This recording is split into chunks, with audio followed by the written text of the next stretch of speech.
Welcome everybody. Today we are, I should check the number of course, but I believe this is somewhere in the range of say 30 to 50 people we've interviewed. I don't remember the number, but I think what's exciting about this is that today we're with Sydney Wong, and she's going to be fantastic. She has a lot of great insight, and that she's a new investor, which makes things even more exciting because she'll have a whole different perspective of what's going on in this early stage world. So without further ado, I'd like to introduce Sydney. And Sydney, maybe you can give us a little bit of a background on yourself, where you've come from, the things that you've done, and one thing about you that nobody else will know. Great. So my name is Sydney, and well, I'll tell you how I kind of got started in this industry, and then I'll go into something that no one else will know. Yeah, so a few years ago, when I was working in marketing and tech, I was invited by a friend of mine down in San Francisco, who said if I was very, very serious about learning more about startup and tech, then I needed to move down to the Valley. So within that conversation, I bought a plane ticket within 10 days, and I moved down there and I moved in with him. Felt like that was an invitation. And then I was there for several months trying to find my own place, trying to get anybody to accept my Canadian credit report, which I didn't know was that different from an American one. I felt like it should have been way easier than it was. So I went through a lot of ups and downs, but most importantly, I met a lot of really great startup founders. And that's when I felt that great passion to want to help in this industry. I felt that this was a very unique time and very unique industry, where this is the kind of thing where people look for innovation on a daily basis, and yet the industry in itself has not been innovated for many generations. And this was the right time to do it. So I came back to Canada because the IRS was very polite to explain to me that my visa was up. And so I moved back to Canada, and then I started VentureX, and it's a platform that helps startups with their metrics and their analytics in order to get the best chances for funding. And then this year in 2020, as Jeff mentioned, we have launched our new angel arm, VentureX Capital, and we are starting to close our first investment. So it's been a very exciting journey from start to finish. And yeah, so now we have both the platform for startups as well as the investment arm for angel investments. We write about 25K checks as early stage investors, and it's really exciting to get to do that.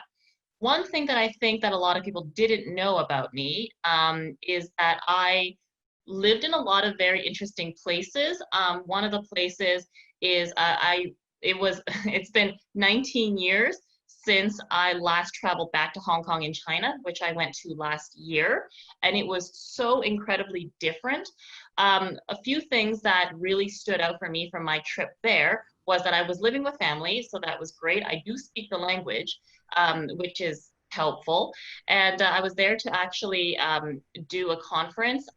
Well, it is in English, but it would have been very impressive if they asked me to do it in Chinese for Hong Kong FinTech Week. And yeah, so a few things that really stood out to me was how incredible it was to see, Hong Kong kind of come onto the scene the way that they did in the last 100 years when, the British was occupying it and everything. And the relationship with Hong Kong and China, I must say, don't want to get too much into the political scene, but as an outsider, it was definitely very interesting to see. One thing that I didn't tell a lot of people, mostly because I'm probably afraid to, was that when I was doing a lot of business calls, people kept asking me how the protests were and if I was safe and if I was okay. But when I was in China and I was answering like, yeah, everything's fine. This was just small talk, right? Clients are being nice, investors are being nice. They're just asking to make sure you're okay. The Wi-Fi would drop and it would scare the living like hell out of me because the Wi-Fi would drop. So I felt like I was immediately being monitored. And that fear went on for several months while I was there. So that is something that I didn't tell a lot of people, mainly because I'm not sure if I'm being monitored now. I'm usually not a superstitious person. So was it the whole internet that was dropping, like down on the city street, or just your internet connection? Just mine, yeah, just mine. Everyone else's seemed to be fine. I couldn't confirm that for sure, though. Oh, okay. Yeah, I guess it could be anything. You never know. Well, Hong Kong is a bit different from China, so who knows who is blocking who. But there was talks. I think that this was pretty common, that they were dropping networks and causing, as long as the information wasn't getting out, they wanted to prevent those types of things, right? So yeah, so I think they were picking up keywords and things like that. no, exactly. Well, I guess that's exciting, and I've had a few friends that have shared the same sort of issue in Hong Kong. Oh, Mostly they, well, they're from there as well, so they're in different stages of not so much in the startup world, so they weren't sharing too much about that, but still fascinating. I'm a huge Hong Kong fan. It's in my, was and still might be in my top 3 countries in the world yeah. to live and visit. I'm just a big fan of how organized and structured the country is. Yeah. For the amount of people that live there, and I've probably been there a dozen times, and it's every year it just seems to keep growing bigger and better and faster. So it's a pretty fascinating country for sure. Absolutely. Yeah. Every time we go visit, it's a lot more different than when our auntie from Hong Kong comes to visit Canada, and she's like, "Oh, you guys are, yes, things have been the same, but I'm not lost." And I'm like, "All right, great. That's We're a good for lot you." slower on the production side, but it's different when like in other countries, and well, in the Hong Kong or in mostly in China, where you control your dollar and everything else, you control a lot of pieces. You can make things move a lot faster. So For sure. Yeah. here. So you mentioned before that your background was in marketing. Can you give a better idea to the audience on kind of where that fits in and how this shapes your philosophy around what you're investing in or how you're approaching your investments? Yeah, absolutely. So it's really funny that when I graduated from university, I graduated from my master's, the jobs that were available in marketing, because I happened to graduate at the last recession, so that wasn't ideal either.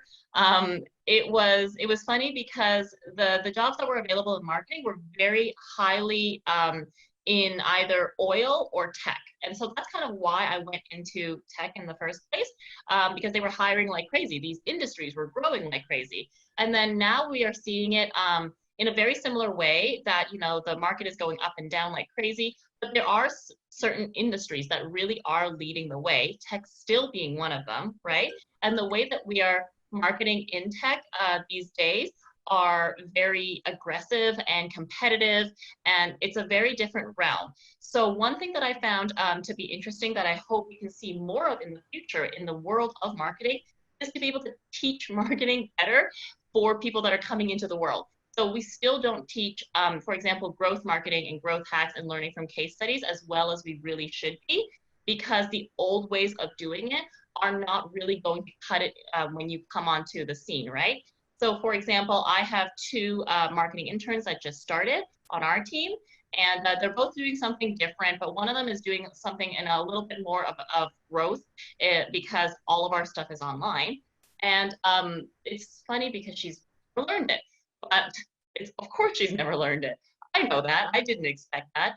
But at the same time, you know, you kind of wish that these kinds of trends are embedded into the generation that has the most capability of learning marketing the fastest and easiest and most efficient ways.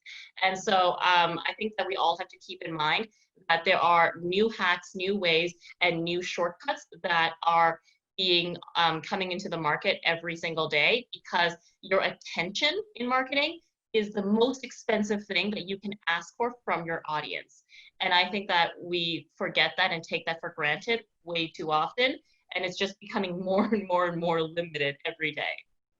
So what you're getting at is that from a marketer standpoint, and I'm not sure, education can only give you an overview of how something works versus being granular. Most of the marketers out there have learned from experience, not from school. So I can't see how a school can shift if the technology shifts too much. But if you learn the basic fundamentals on creating funnels and building from funnels, I'm assuming that this would be probably the best way for someone to learn and to be able to better understand how a business can grow. Yeah, exactly. So a lot of, you know, especially when you are starting out, you're doing a lot of trial and error, but really paying attention to what the trial and error is and what is working, what is not, versus what you want to apply, because you have this like preconceived notion of what's going to work because you think that, a competitor's either done it or this industry tends to be like this. But no, that's not really what the market is telling you. So being able to keep all of that information and data close to you and being able to work with it and change it and adapt to it is very, very key these days. So how does a startup manage this? I guess, how do you push this with startups to better manage on a marketing funnel side, or learning new ways and faltering old ways? How do you emphasize this with their startups when they have limited resources, if any, and they have limited funding, if any? So how do you approach that with them? Yeah, so there are two ways that we do that. So for example, the startups who have, we have, for example, our startup who is in B2B SaaS, they're going to have fewer customers because it's B2B SaaS, but each of those are going to be high value. So go back to each of those customers and ask, how did you hear about us in the first place? What was the tipping point and how many times did you hear about us and all of these things. Do a quick little survey kind of thing, just verbally, and have them explain to you what is it that caught their attention, why, did it come at the right time, yes or no, and what was their kind of tipping point, what was the selling point to convert them, what was the final straw. And so having all of this from just a few existing customers will help you double down on those efforts. And then the other way is if you have mass customers and you're not really sure where to structure your efforts, you do have to do a trial and error and track each campaign, whether it be email or whether it be social media or whether it be contests, anything that's kind of out there. Make sure each of them have different tracking codes or UTM codes if you're using those, and being able to see with your team which one is most effective and why, because it's really the click-through and the registration and the sign-up rates that are most important, as opposed to just general awareness, right? You're not looking for likes, you're looking for conversions. So on the, while you guys are working with your startups or looking to invest in the startups, do you guys offer this as a program for them to work with them, or do you make suggestions on how to help build this out, or are you just looking at being cash in and move forward from there? So as investors, we try and see what they actually need first. So they're usually people that we've worked with for a while, so they understand where each of our expertise come in and where each of our expertise will help them at the right time. We just don't want to overwhelm them with things that they may not be super laser focused on at this time, and come in and help them during the times they really need it and when they want our restructuring or our strategy help. And you mentioned before that, or earlier in the discussion, that you're part of a group. So Yeah. does this mean that you operate as a fund or as an individual investor? And how do you work with these groups, or how do you function with them to allow for the right skill set to come in to help them, I guess, succeed if you're going to make an investment? Yeah, so that's a great question. So how our fund works is it's very different than a lot of other funds. It's much more on a lateral basis. So we all work with the same family office that is out in Victoria, BC, so my hometown. And most of the partners are actually from there or live there currently. And so I'm one of the few ones that are from there, but I moved out to Montreal. So on purpose, our partner, he has allocated, this fund that is for all of us, and then we each have reincorporated as mini funds under the parent company. So that's how that works. So we have as many or as few investments as we want, but because it's on a lateral basis, if something is not a great fit for me, we can send it to any of the other 15 partners that have expertise in those areas, whichever it may be. So does it fold up to the larger funds? So are you LPs in their fund, or you mentioned your mini funds? So does that mean you're allocated, making something up, but they have a $1 million fund and you have 100,000 of that fund? And is that cash you put into the fund, or that's your fund allocation? So you raise funds to come into your portion, and you own a percentage of the main fund, and then you take that money and invest it yourself because that's the 100,000 you have in there. Sorry, I'm just trying to understand the whole process. It's okay. It's actually much more flexible than that. So the fund in general is $10 million in terms of the parent fund. And we each can write our check size. Well, we each write our checks, but as many or as few as we want per investment. And then per investment, that's when my personal capital comes out. So if you write, so you can write up to 10 million, or you can write up to 1 million of the fund. There's no restriction to that. Yeah, we all share the 10 million. So how do you garner on the investment side? So if you find a great deal and decide to put in 1.9 million, everybody else is cool? They don't? Oh, all of our check sizes are 25K, so that won't be a problem. It'll take a while to get to 10 million. Oh, okay, so each you have those increments, so you wouldn't go over that. And what if each person wanted to invest in the same company? That's not possible? That's not possible. Oh, okay, so you're distributing at 25,000 each into companies that you like. Exactly. So do you all go into that $10 million fund, or is that other investment money that's come in? Yeah, and that's right. Yeah, the other investment money that's come in, that's the 10 million. And then for each of our picks for investments, that's when our personal checks go in. That's the only time our personal checks. You take 25,000 from the fund, you invested in company A, you really like the company, so then you can jump on top of that with 10K and close around to 35K. So you own 10K in that, but the fund owns 25. Yeah, so we all have very similar but different contracts, but it's along those lines, yes. Oh, okay, very cool. I've never heard that, so that's pretty fascinating. So it is very different, yeah. And if you choose to invest from the fund but not through you, then that's okay? I don't think anybody has invested in the main fund except the family office thus far. I don't know how that might change in the future though. No, but I meant from when you invest in the company, not in the, but from into a company. Can you make an investment of 25K into a company and you don't personally go in? No, we all have to personally go in as angel investors. Okay, so it's not now that I'm lost. So there's 25 grand that you're taking from the parent fund and you're investing in company A. Of you invested in the fund, or you're investing in that 25K? So you're actually I've invested in the 25K, yeah. So we kind of go in together as one check. Every time that we sign, yes, I vote for this. Yeah, exactly. Oh, okay. So we're already in that 25K in one way or the other. So then it's allocated by the amount that you choose by your contract. It says that they will match you 50-50. So if you go in, you got to put in 12.5, they put in 12.5. There's your 25K. You guys make the investment. Yes. So you're at just as much liability as they are in order to prove that this company is going to work. Yeah, we have 50-50 equity. Okay. Yeah. Interesting. No, it's fascinating. It's obviously a different way of doing it.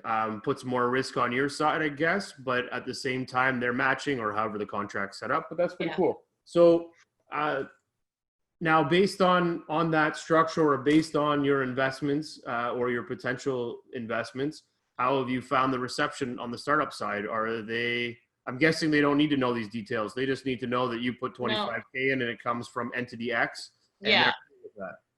Yeah, so we each of the partners, like myself, go and hunt for the different deals. We look at the ones that we best resonate with, the ones that we think are best for the fund and for us. And then we're usually the contact person and the go-to person when it comes to the founder versus the investor relationship. We just get it okayed by the family office that I told you about, and that's it. We are follow-on investors, so I don't think that any of the other angels have actually led as well. So that kind of complexity is also out of the equation. And what do you mean by lead is that if that investor chose to put more than 25 in, put 100 in, then only a percentage would come from the fund, the rest would come from them. So that's something that you were saying doesn't tend to occur then. Yeah, we don't usually lead in terms of the due diligence and organizing other investors and all those kinds of, voting and things like that in those contracts. Okay. We would get the contract as a follow-on and then, go yay or nay on it. Okay. Oh, that's awesome. Okay, cool. Well, I like I said, it's new, so that's awesome. I got to learn something completely different on how this fund is working and how you as investors are attacking this. So that's cool. So if we take a step back and we go back to what which is on the marketing side and being able to facilitate that piece, what do you find as being the biggest shortcoming for startups, and where do you think the biggest gap is that you as an investor can help them as they move forward? And is it just marketing, or are there other things that you're seeing in the deal flow that you've been working with over the last few years? Yeah, so that's a good question. So there are two big gaps that I'm seeing. One of them is that for founders who actually don't have a marketing background or a sales background or those kinds of things, we really look for, what is generating their relationships with their customers and sales with their customers, and are they expecting to allocate a certain amount of ambiguous funding or budget to marketing and then kind of praying that it's going to work, and expecting either this to be going towards effort or a person or both, and just kind of, like I said, praying that it's going to work. That's usually a very bad strategy, because they themselves are not working with the marketer or working with the team, or really being there to kind of see it step by step, because the truth of the matter is they may have not found product market fit.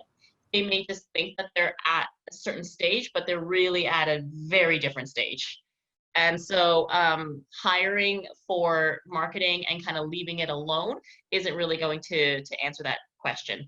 And then the other thing is also when there are some seed stage VCs, and I'm not going to give you which names are which, that then have their own marketing firm, but it just means that the companies that they wrote checks to will just come back to them through something called marketing. And it's a person that's never worked with the startup. Or it's a team that's never worked with the startup. But at the same time, it is kind of like, I'm giving you a check, but I'm really going to take back this money through these other means. And I'm giving you effort instead, or I'm giving you these other kinds of support instead. But then they're not able to use the money to pay the people that they already have on their payroll, so on and so forth. So you're kind of melding, kind of a force melding, a marketing team. It's usually a marketing department that they kind of put in there with a team that they've never worked with before either. So then there's lack of that kind of team cohesiveness going forward. And I know a couple of those have been popping up, especially around Canada too, in the past years. I don't know if they're going to stay that kind of a trend in the future years, but that is a great question for startups to ask the investors directly. Are you going to be providing me this kind of a support, and how exactly is this going to work? Is it going to come out of the check that you're giving me, or how is that going to work? So these are the kinds of questions that they really need to ask either the person they're hiring or the person who's giving them money. So it's kind of like a Dragon's Den style setup, I believe. Some of them do this. Some of them do this because some of them have a firm. Yeah. Yeah. And you're saying make sure that you have that discussion, because if they're in an early stage and they think they've got market fit and then they go and hire this firm, they're taking money to use the firm to grow, but they probably haven't found the fit. So they're going to burn through that money quickly. They're going to be stuck in a position where they probably don't have the right concise message. They've got it all outsourced, and it's costing them too much money to do this in the first place. They've given up a lot of equity to support this. The money's going out the door. It's basically paying them to pay themselves back. Yeah. They lose the equity. They lose the value. Who knows what the outcome is?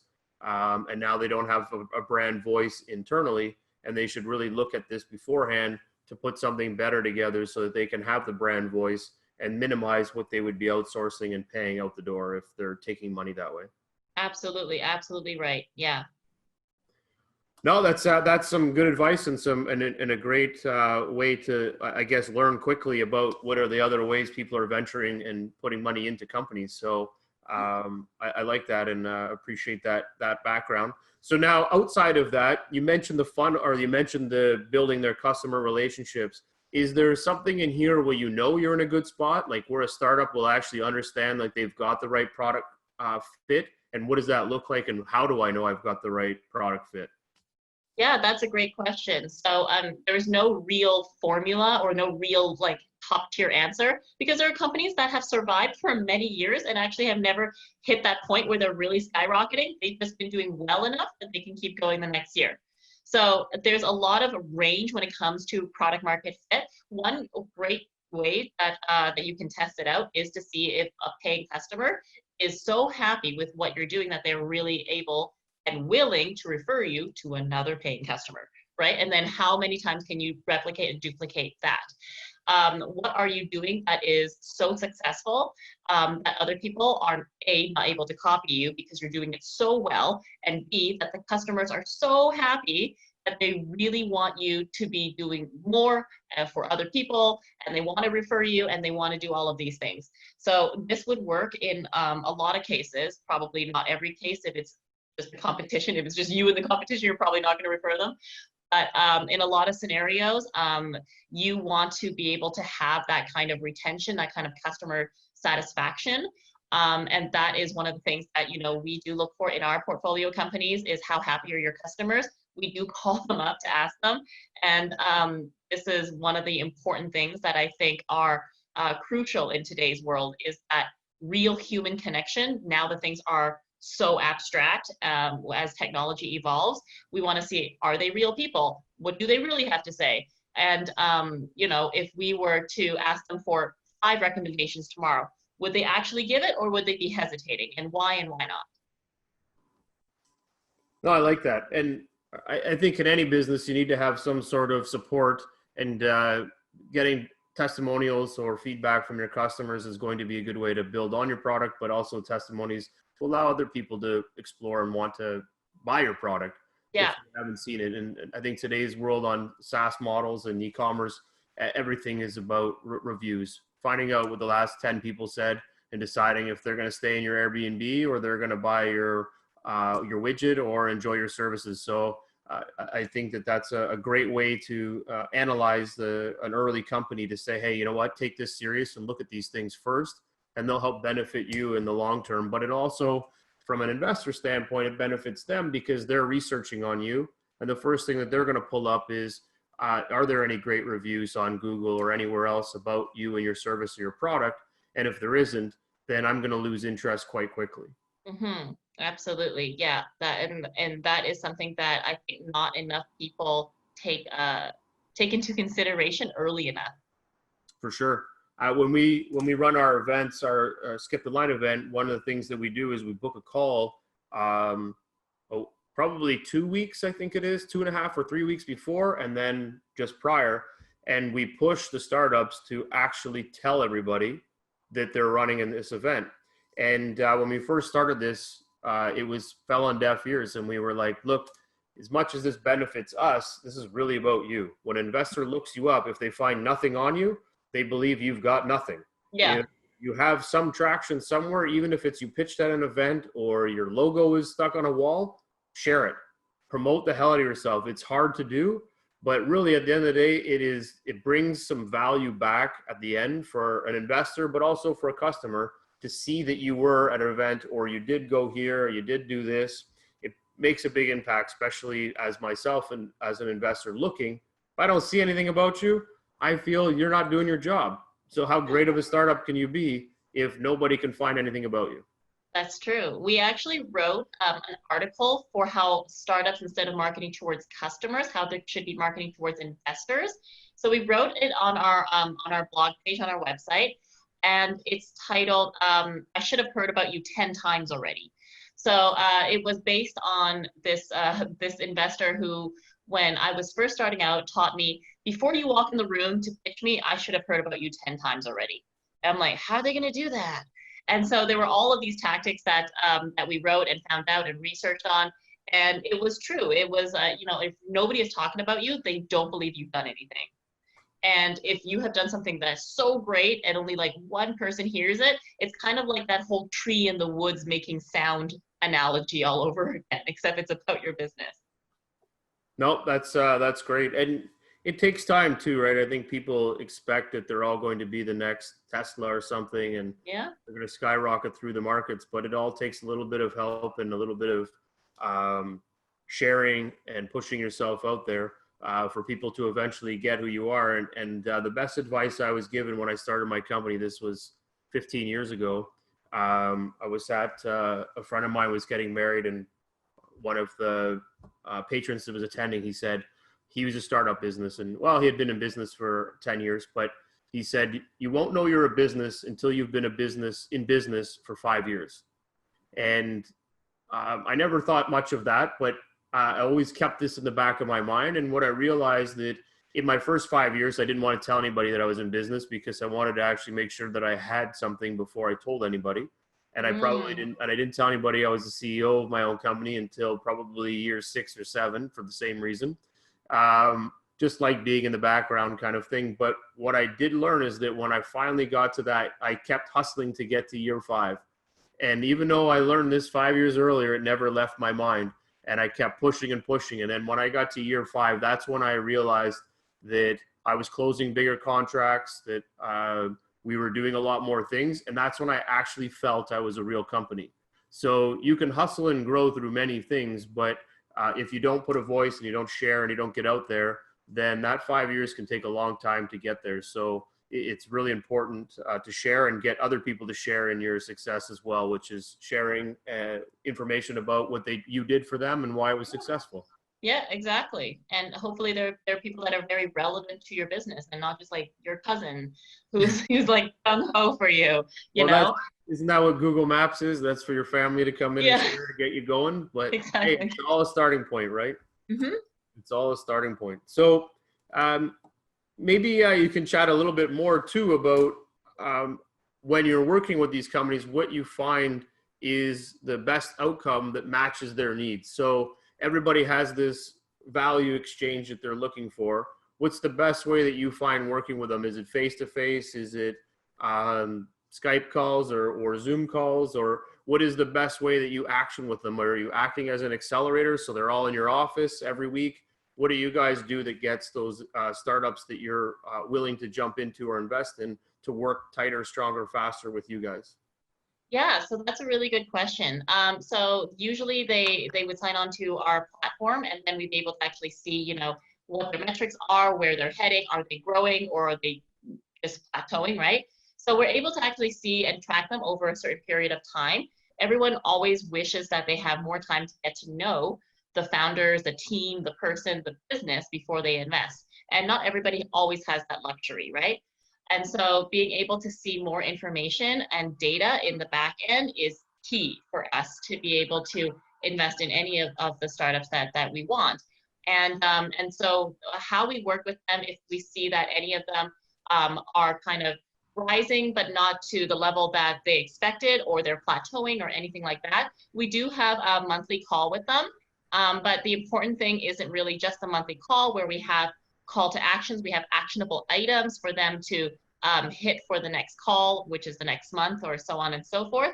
It's not as much about the regular calls as it is about being available and being there when and if they are running into a negotiation, but they have, you know, they're way in over their heads, or they're completely overwhelmed. And those are the times that they really go like, hey, can I have a call with you sometime today, before tomorrow morning, or like, you know, sometime before the next hour sometimes. And those are the ones where you know, hey, this person really has a need. This is their actual need, because or else they wouldn't have been reaching out with like 4 or 7 kind of words saying like, this is really urgent. Nope, that's awesome. I like that. Yeah, and you know what? You got to be available. Startups tend to, when they get connected and they like what you're doing or what you provide, they want to move a little bit quicker, and they sometimes need answers right away. Yeah, absolutely. Okay, so I guess in this, as you've been moving forward, it sounds like this is really shifted around coaching and mentoring. Is that kind of where you'd feel this fits? I feel like we all in the startup and investment industry end up just taking on all these different hats, and it just depends on what the person in front of you really needs, right? So if they do need more of that, then great. If they need more of resources, introductions, those kinds of things, also great. But I think that this is an evolving industry, and everyone will be a mentor and a mentee at some point during this entire journey. Well, that's awesome. And I appreciate that. Thank you. So maybe we've kind of gone on this nice little journey through our conversation, through your experience, the marketing side, how your product works, how your fund works. and now kind of shifted through the coaching, the mentoring. I think we've really learned a lot about how you work with and how you guys operate inside of the ecosystem. Maybe what we can do is we can jump into our rapid fire questions, if you will. Great. I'll ask the question, and then basically as quickly as you can is to provide a response back. And you can always yell pass. I'm pretty easygoing on all of them. I won't sit there and drill you on the question, but feel free to share what you feel fits best. And then I've got like 2 last questions to kind of round it all out. But if that works, we'll jump right into it. Great. Awesome. Okay. Well, you've shared a lot about why you got into investing and all that good stuff. What's your favorite part of investing, of startup investing? Learning about new technologies. Okay. How many companies or dollars do you invest per year? I don't know yet because this is our first year. Okay. You have to ask me next year. Done. We'll make sure we have a follow-up for that. Which is do you follow up invest? And I guess you'll know that. I don't know yet. Next year. You're working on that. Okay. Yeah, good. we're working on it. Okay. Is there any notable companies that you would like to talk about or share in the portfolio at this point? Yes, Brew Ninja. They are a CRM for breweries out in Saskatchewan, and I will send you an intro. Done. Very cool. Is there any verticals that you like to focus on in your investments? I know you're kind of agnostic, but is there any areas that you really feel that fit maybe with yourself that you like to go after? So the partner that we have, our main partner, his philosophy is, how do we make human lives better for the future? So that is a great philosophy. Anything that fits in that is perfect. It sounds very BC-like. It does, doesn't it? Yes. All right, that's good. And that's a good philosophy to work off of too. Okay. Do you have any preferred terms that you guys like to look at when you are making an investment? As much as possible. No, I'm kidding. No, not at this time. I would probably have to see more to see what I would prefer and not prefer. Okay. So you'll kind of learn as you go. It could be convertible notes. It could be whatever, safes, if whatever you choose to work inside that startup stream that comes in. Exactly. Okay. So on the due diligence side, is there anything that you guys look for to make sure, I know you're getting through on your first investment. Mm-hmm. Was there something that you were focusing on that you really thought stood out that you really want to see going forward with all of the startups that you decide to make an investment in?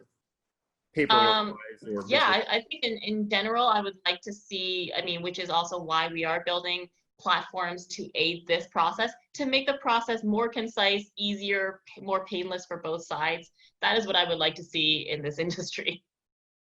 Okay. But is there things that you guys want from a legal perspective or P&Ls or anything that you want to see that you would like that would fit better in making your choice? Oh, nothing in particular comes to mind. Okay. What is your timeline for investment? How long does it take you to make an investment? Is it 3 days and you're in, or is it 3 months? So it depends if they have a lead investor. So if they do have a lead investor, it's much shorter, could be 3 days. If they have no lead investor and they're kind of doing it back and forth, then we still have to wait for the lead to have signed. Okay. Which, my next question, which you kind of answered, do you lead rounds? No. Okay. Do you take board seats? At this time, we don't. Okay. What other ways do you help startups outside of just money? Hopefully marketing, advisement, referrals, things that they would need to succeed. Okay. Do you recommend mentorship or coaching to your founders? Both, depending on what they are doing. Okay. So one of the things that always fascinates me about investors is that as they've been working with companies, they come across a great startup or a company that has really popped up out of nowhere and done some great things, and they have a cool story. So do you have any heartfelt or warm-felt stories of a startup that you've met, engaged with, or worked with over the years that you thought really just pulled the cat out of the bag and it was pretty fascinating, where they fell off the map, or where they came through, or a sales call that was just amazing? Is there anything you can share along those lines that would really really entice the environment to be excited? Yeah. So every startup, of course, works day and night. They always feel like they work 80 hours a week and they're giving it their all and everything. And so there's one story that when we were beta testing VentureX platform, they were one of our startups out in Vancouver, and his story resonated with me in a way that I would never forget. So he was a young father. So he was closing his first investment on the computer, on a laptop, at the hospital while his daughter was being born.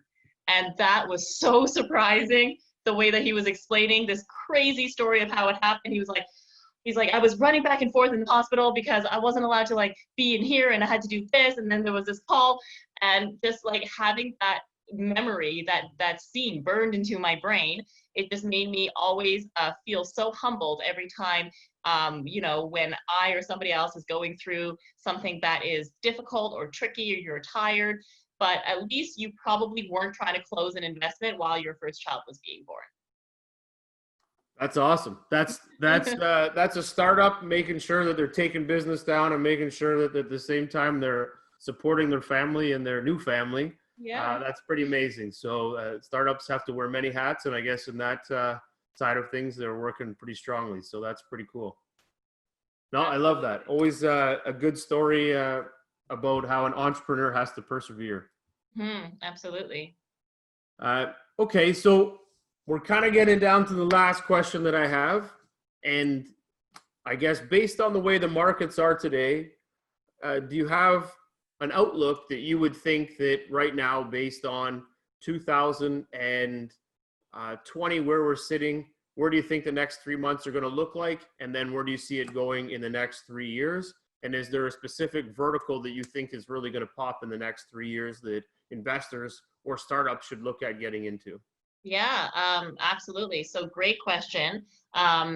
So firstly, yes, I do think that in the next 3 months there will be the big, long-lasting kinds of startups that really popped up. So why I say that is I had a great interview on our show, Spotlight, where we were talking to impact investors, and they were explaining how in the last several recessions, every time there was a recession, big, incredible startups have come out of that with, raging power and like this huge flare. Airbnb came out of a recession, and so did Uber, right? And those are ones that will last for a really long time.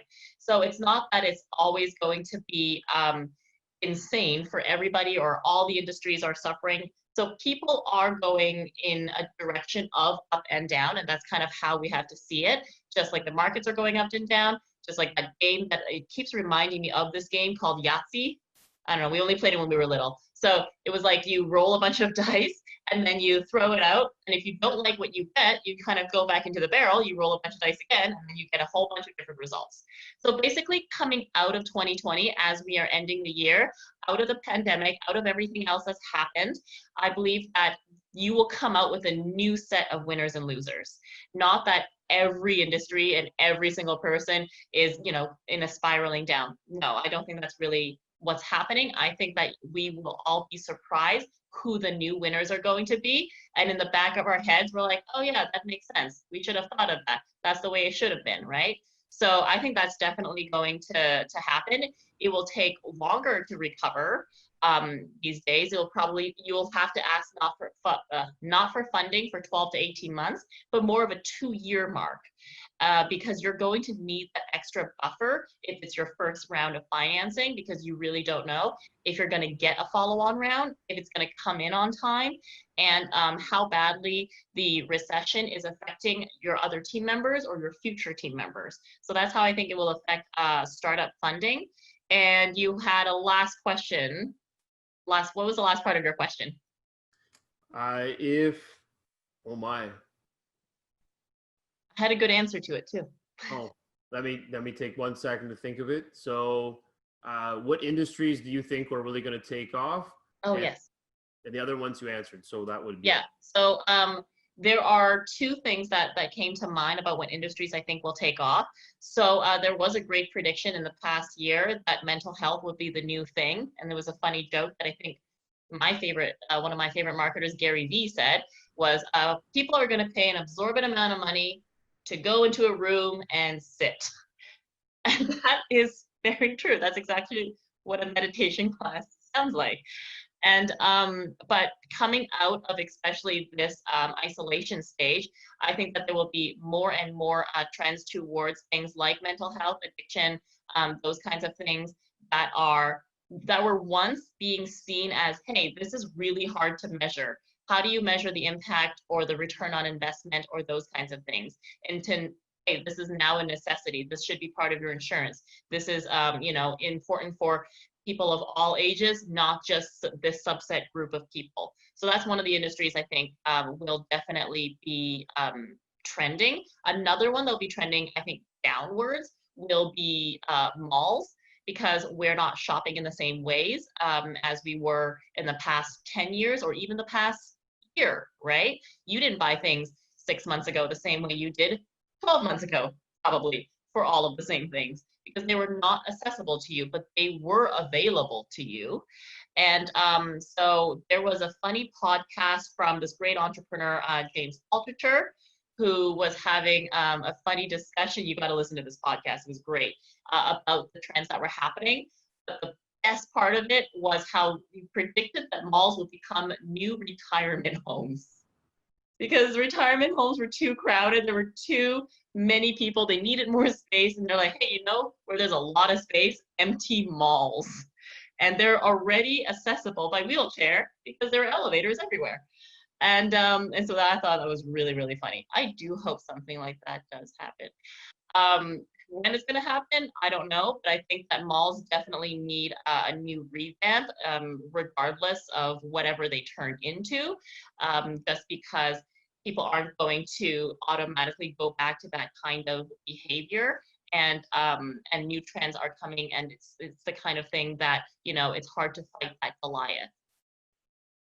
Nope, I like that. Those are two great points, and mental health is certainly making a big leap. We did a panel on it maybe 4 months ago, just at the peak of COVID, and we brought 4 startups and a PhD in mental health into the panel, and it was very well received. And Cherry Rose was our keynote, and she's launched a podcast just around mental health, so sharing stories. So it certainly is a big touch point. And shopping centers, I do agree. I think there's one in Ajax that's converting into that now. I think it's the Whitby or Ajax shopping mall. I think they're turning it into a retirement home or something, but it's being revamped. They took out half of it and it's now being shut down. So there is going to be something happen with them. Before this happened, they already had reduced numbers, like outside of the majors.